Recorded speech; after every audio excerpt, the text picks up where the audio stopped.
This video contains news and analysis related to a recent terror attack in Kashmir. The content may include sensitive visuals and discussions that could be distressing to some viewers. Viewer discretion is advised. We strongly condemn all forms of violence and terrorism. The purpose of the content is solely to inform and create awareness based on verified reports. এবারে এই মুহূর্তে একটি গুরুত্বপূর্ণ খবরের দিকে নজর রাখতে হবে পাকচর জ্যোতি সম্পর্কে, কারণ গোয়েন্দারা তাকে যত জেরা করছে একের পর এক চাঞ্চল্যকর তথ্য উঠে আসে। বলা হচ্ছে যে পেহেলগাঁও ঘটনার আগে জ্যোতি পেহেলগাঁও গিয়েছিল, কিন্তু সেখানে যে ভিডিও শুট করেছিল সেটা সে আর ইউটিউবে আপলোড করেনি। তাহলে জ্যোতি সেই ভিডিও শুট করে কি করলো? সেটা কি আইএসআই এর হাতে তুলে দিয়েছিল, পাকিস্তানের হাতে তুলে দিয়েছিল? এবং এখানেই শেষ নয়, পেহেলগাঁও ঘটনার পর যখন অপারেশন সিঁদুর শুরু হয়, অপারেশন সিঁদুরে যে প্রাথমিক যে স্টেপগুলো নেওয়া হয়েছে সেনার পক্ষ থেকে ব্ল্যাকআউট সংক্রান্ত সেই সমস্ত তথ্য সে পাকিস্তানের হাতে তুলে ধরেছিল। আমার সঙ্গে রয়েছেন আমার সহকর্মী তন্ময়।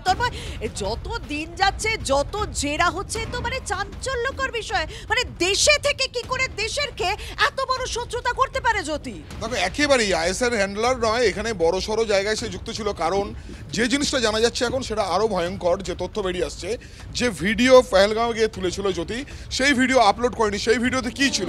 সেই ভিডিওতে এখনও পর্যন্ত যে জানা যাচ্ছে যে যে ভিডিওগুলো তারা পেয়েছে, গোয়েন্দারা পেয়েছেন এই জেরা করতে গিয়ে, সেখানে সেনাবাহিনী সম্পর্কে তথ্য রয়েছে, রাস্তায় কীভাবে পেট্রোলিং রয়েছে, কোথায় কোথায় পোস্টিং রয়েছে, এখানে সেনা তারা আসে কি আসে না, এখানে পুলিশ পোস্টিং আছে কি না, পুলিশ ফাঁড়ির কী কন্ডিশন, এরকম নানান বিষয়। একটি ছবিও কিন্তু সে তার ইউটিউবে আপলোড করেনি, ব্লগার হিসেবে যেটা করে থাকে। এক, দুই, যখন এই ধরনের ঘটনা ঘটছে দুই দেশের মধ্যে, বলা চলে যে ঘটনা ঘটেছিল তার আগেই যখন ব্ল্যাক আউট করা হচ্ছে, সেই ব্ল্যাক আউট কোথায় হচ্ছে? স্থানীয় পেপারকে লিখছে, অর্থাৎ শহরের যে পেপারগুলো বেরোয় সেই পেপারকে লিখছে।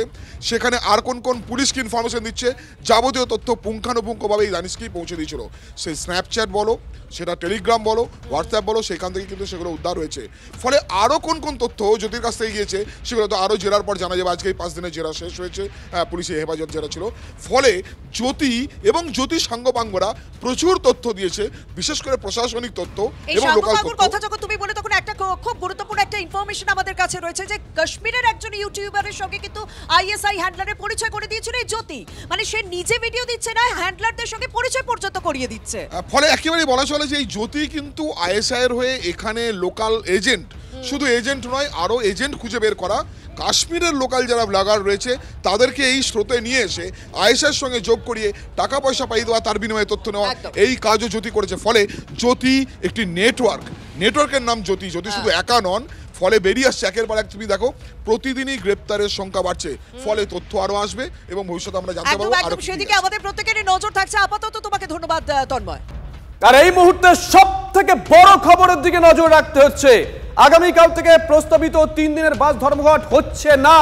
বড় খবর নিঃসন্দেহে, পুলিশ কমিশনারের সঙ্গে আলোচনার পর ধর্মঘট স্থগিত। বাস মালিকদের নিঃসন্দেহে বড় খবর, স্বস্তির খবর আমজনতার জন্য। আগামীকাল থেকে প্রস্তাবিত 3 দিনের যে বাস ধর্মঘট তা হচ্ছে না। তুলতো সেটা 25% হবে all over West Bengal, only for Calcutta. এবং এই হচ্ছে ব্যাপার, টোল প্লাজা নিয়ে গতকাল আমরা দেখেছিলাম সরকারের সঙ্গে আলোচনা হয়েছিল, পরিবহন সচিবের সঙ্গে আলোচনা হয়েছিল। আলোচনার পরেও কিন্তু বাস মালিক সংগঠনের নেতৃত্ব যারা আছেন তারা অনড় ছিলেন। তারা জানিয়েছিলেন 22, 23 এবং 24 এই 3 দিন তারা বাস ধর্মঘটে যাচ্ছেন। কিন্তু আজকে হঠাৎ করেই ছবিটা পাল্টে যায়। যে খবর আমরা পাচ্ছি, পুলিশ কমিশনারের সঙ্গে আলোচনার পরেই পিছু হটে বাস মালিক সংগঠনের নেতৃত্বরা। তারা জানিয়ে দেন যে আগামী 3 দিন প্রস্তাবিত যে বাস ধর্মঘট তা হচ্ছে না। নিঃসন্দেহে আমজনতার জন্য স্বস্তির খবর, সেপ্টেম্বর পর্যন্ত বাস ধর্মঘট হচ্ছে না, এমনটাই জানিয়েছেন বাস মালিকরা। সেপ্টেম্বর পর্যন্ত কোন রকম ধর্মঘটের রাস্তায় তারা যাচ্ছেন না, এমনটাই জানিয়েছেন তারা। কিন্তু আজকে কি এমন কথোপকথন হলো যেটা 24 ঘন্টা আগে হয়নি? হঠাৎ করে কেন 24 ঘন্টা আগেও যে সিদ্ধান্তে তারা অনড় ছিলেন সেটা থেকে পিছু হটলেন? দীক্ষা ভুঁই আমাদের সঙ্গে রয়েছেন, আমাদের সহকর্মী। দীক্ষা, কি আলোচনা হলো? দেখো, আমরা দেখলাম যে প্রায় ঘন্টাখানেক দেড়েকের ওপর বৈঠক করলেন যারা বাস ধর্মঘট ডেকেছিলেন সেই সংগঠনগুলি, এবং তারা বেরিয়ে এসে যেটা জানাচ্ছেন যে আপাতত সেপ্টেম্বরের 1 তারিখ পর্যন্ত কোনো বাস ধর্মঘট হচ্ছে না, কারণ তাদের যে দাবিগুলো নিয়ে তারা গিয়েছিলেন, আজকে বৈঠকে বসেছিলেন পুলিশ কমিশনার মনোজ ভার্মা এবং যে সচিব ট্রান্সপোর্ট সচিবের সাথে বসেছিলেন, সেটা নিয়ে তাদের যে বক্তব্য সেটা দিয়ে তারা একটুখানি বক্তব্য শুনেছে। আপনাদের যে বক্তব্যগুলো আজকে নিয়ে বসেছিলেন নগর পুলিশ কমিশনার এবং সচিবের সাথে সৌমিত্র মোহন বাবুর সাথে, আপনাদের দাবিগুলো কি ওনারা মেনে নিয়েছেন? আমরা সহানুভূতির সহিত বিবেচনা করবেন এটা আশ্বাস দিয়েছেন পুলিশ কমিশনার। পুলিশের তরফে কোনো বলেছেন, আমি আশ্বস্ত করছি যে পুলিশের মন দাবি পুলিশের যে অত্যাচার চলছিল কদিন ধরে, কিছুদিন যাবৎ, একটা দুই যে আমাদের কোভিড পিরিয়ডে 2 বছর গাড়ি চলেনি, 2 বছর সময় বাড়াতে হবে। 3 হচ্ছে যে রাজ্যের যে টোল প্লাজাগুলো আছে যে অত্যাধিক যে টোল ট্যাক্স আদায় হচ্ছে সেটাকে রিডিউস করতে হবে। সার্বিক বিষয়গুলো ওরা বলেছেন আমরা ইমিডিয়েট এই বিষয়গুলোকে সহানুভূতির সহিত বিবেচনা করব, এবং তার পরিপ্রেক্ষিতে আপনারা এই প্রস্তাবিত ধর্মঘট থেকে সরে যান। সংযোগ পোর্টাল নিয়ে কথা হয়েছে, সেখানে ওরা সেপ্টেম্বর মাস পর্যন্ত টাইম চেয়েছে। সেপ্টেম্বর মাসের মধ্যে এর মেরিট ডিমেরিট বোঝা যাবে। এই মেরিট ডিমেরিট যদি সেপ্টেম্বর মাসের মধ্যে না বোঝা যায়, যদি আমাদের গাড়ি চাপে, তাই সেপ্টেম্বর মাসে আমরা পুনরায় আমরা আমাদের জায়গায় যেতে বাধ্য হবো। এটা আমরা আজকে যেতে বলেছি। আপাতত ডেপার্ট ডেপার্ট করা হলো, আপাতত সেপ্টেম্বর মাস পর্যন্ত ধর্মঘটটা ডেপার্ট করলাম। আমরা দেখলাম আমরা যে বাস সংগঠনের যারা রয়েছেন তাদের যারা আরেকটা প্রশ্ন করেন না ছোট করে, বাস ভাড়া তো বাড়ছে না, তা সত্ত্বেও বাস নামাচ্ছেন ওনারা। গতকাল তো একই আশ্বাস দিচ্ছিলেন সচিব, পরিবহন সচিব, যে পুরো বিষয়টা ভেবে দেখবেন। গতকাল চিরে ভিজল না, আজকে কেন? দেখো, বাস ভাড়া নিয়েও কিন্তু তারা কথা বলেছেন, বাস ভাড়া বাড়ানোর কথা যে তারা সেটা বলেছেন, তারা বিবেচনা করে দেখবেন বলেছেন, এবং সেই পুরো বিষয়টাই আলোচনা হয়েছে, এবং সেই কারণেই তারা সেপ্টেম্বর মাস পর্যন্ত টাইম চেয়েছেন, অর্থাৎ সময় চেয়েছেন সেপ্টেম্বর মাস পর্যন্ত।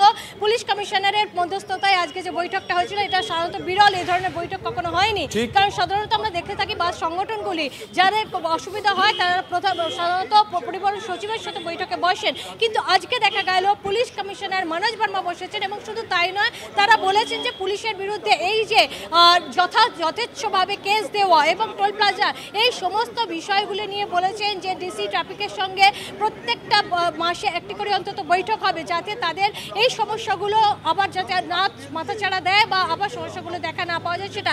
এবং বাস ভাড়ার যে কথাটা বলা হচ্ছে সেটাও তারা বলেছেন যে বাস ভাড়া বিবেচনা করার জন্য বাড়ানোর কথা, সবটাই বলা হয়েছে সেপ্টেম্বর পর্যন্ত সময়সীমা দেওয়া হয়েছে, এবং সেই কারণে যে বাস ধর্মঘটের কথা বলা হয়েছিল সেটা তারা প্রত্যাহার নয়। বাস সংগঠনের যারা এখানে রয়েছেন তারা বলছেন আপাতত আমরা ডেফার্ট করলাম, অর্থাৎ সেটা পিছিয়ে দেওয়া হলো, সেপ্টেম্বর মাস পর্যন্ত দেখা হবে।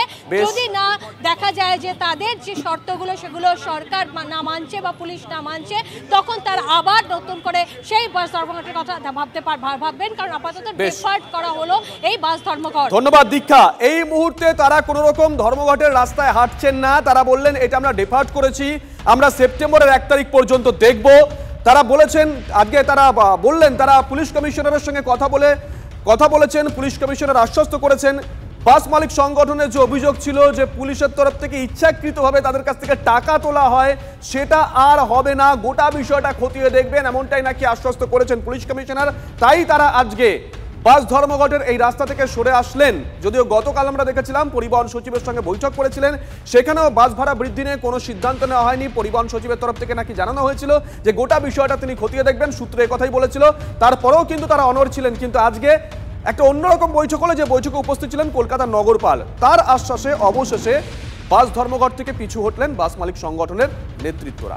ক্লাস 10 ও ক্লাস 12 এর পরীক্ষা শেষ, রেজাল্ট আউট। এরপর কি পড়বেন, কোথায় পড়বেন, সুলুক সন্ধান এখন হাতের মুঠোয়। TV9 বাংলা এডুকেশন এক্সপো 2025, কলকাতার সবচেয়ে বড় এডুকেশন এক্সপো। ডিগ্রি না ডিপ্লোমা, কোন কোর্স করবেন, কিভাবে প্ল্যান করবেন নিজের ক্যারিয়ার, সব প্রশ্নের উত্তর একটাই। TV9 Bangla education expo. একই ছাদের তলায় থাকছে নামকরা সব ইঞ্জিনিয়ারিং কলেজ, বিশ্ববিদ্যালয়, মেডিকেল ও management institution. TV9 Bangla education expo 2025, 31 May ও 1 জুন বোস ইনস্টিটিউটে, কলেজ মোড়, সেক্টর 5, সকাল 10টা থেকে সন্ধ্যে 7টা পর্যন্ত। এন্ট্রি একেবারে ফ্রি।